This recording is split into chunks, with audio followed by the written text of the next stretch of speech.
मुलाकात हुई है। मिश्रा के बेटे पर लखीमपुर हिंसा का आरोप है। जो गाड़ी थार कार का जिक्र है जिससे किसानों की कुचलकर मौत हुई है, वो गाड़ी मंत्री जी के बेटे की बताई जा रही है। नीता शर्मा है हमारे साथ। नीता, काफी दबाव है, चौतरफा दबाव है कि मंत्री जी का इस्तीफा लिया जाए और बेटे को गिरफ्तार किया जाए। इस मुलाकात के क्या मायने निकाले जाएं?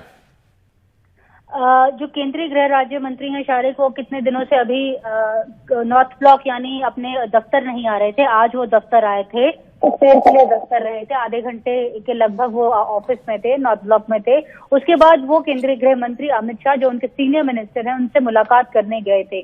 जैसे कि आप बोल रहे हैं कि सरकार के ऊपर दबाव तो है ही क्योंकि विपक्ष जो है वो इस्तीफा मांग रहा है, क्योंकि जैसे धीरे धीरे जो सबूत हैं वो सामने आ रहे हैं। हालांकि उन सब की जांच हो रही है, लेकिन जो वीडियो सामने आ रहे हैं उनसे साफ हो चला है कि जो एक्सीडेंट की जो एक सीक्वेंस ऑफ इवेंट्स थी जो पहले बताई जा रही थी, वो बिल्कुल उसके अलग है। तो ऐसे में सरकार के ऊपर दबाव है ही कि जो गृह राज्य मंत्री हैं वो इस्तीफा दें और साथ में जो उनके बेटे हैं उनकी भी गिरफ्तारी हो। तो उनका जो पक्ष है, केंद्रीय गृह मंत्री जो है वो भी जानना चाहते थे एज ए बतौर सीनियर मिनिस्टर। साथ में अमित शाह जो हैं वो इंटरनल सिक्योरिटी के, लॉ एंड ऑर्डर के जिम्मेवार हैं। पूरे देश में जो कुछ हो रहा है, लखीमपुर में हमने देखा कि किस तरह से जो लॉ एंड ऑर्डर है उसको लेकर सवाल उठाए जा रहे हैं। हालांकि वहां की जो सत्ताधारी जो सरकार है, जो योगी की सरकार है, उसने कई विपक्ष के नेताओं को वहां आने से मनाही कर दी है, लेकिन जो पॉलिटिक्स है वहां पर डेवलप जो है वो लगातार हो रहा है। तो ऐसे में इनका जो पक्ष था वो अपना पक्ष जो है केंद्रीय गृह राज्य मंत्री हैं वो अमित शाह को बताने गए थे। 2-3 दिन बाद जो है वो आज नॉर्थ ब्लॉक में आए थे।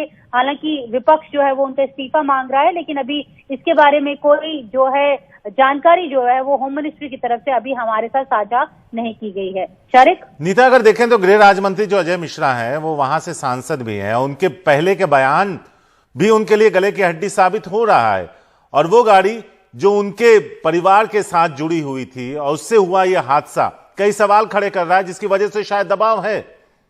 बिल्कुल बिल्कुल, क्योंकि जो वीडियोस अब सामने आ रहे हैं, पहले वीडियोस जो थे, हालांकि उनकी तरफ से ये सफाई दी जा रही है कि जो किसान नेता थे वो उग्र हो गए थे, उनकी जीप के ऊपर चढ़ गए थे और डंडे मार रहे थे, लाठी मार रहे थे।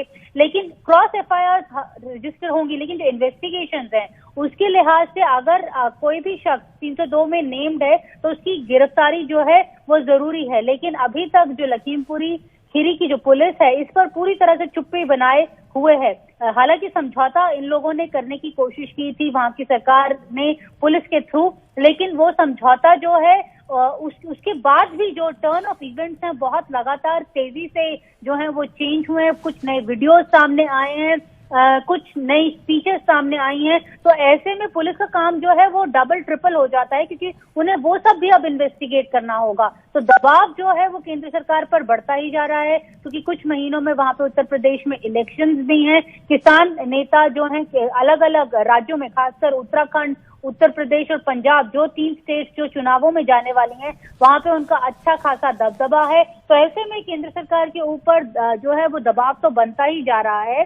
लेकिन इम्पोर्टेंट यहाँ पर यह होगा देखने वाला कि इन्होंने अपनी सफाई, जो ये अभी तक मीडिया को सफाई देते रहे हैं, वो सफाई जो यूनियन होम मिनिस्टर को दी है या उसके आगे भी कुछ जोड़ा है, क्योंकि वीडियोस जो हैं वो अब और भी आगे की कहानी बता रही हैं। शुक्रिया नीता इस खबर को हम तक लाने के लिए। तो नीता बता रही है मुलाकात हुई है, और क्या बात हुई ये खुलकर अभी सामने नहीं आया है, लेकिन बताया जा रहा है कि उन्होंने अपनी बात गृह मंत्री के सामने रखी होगी। लेकिन चौतरफा दबाव के बीच इस मुलाकात के कई मायने निकाले जा रहे हैं।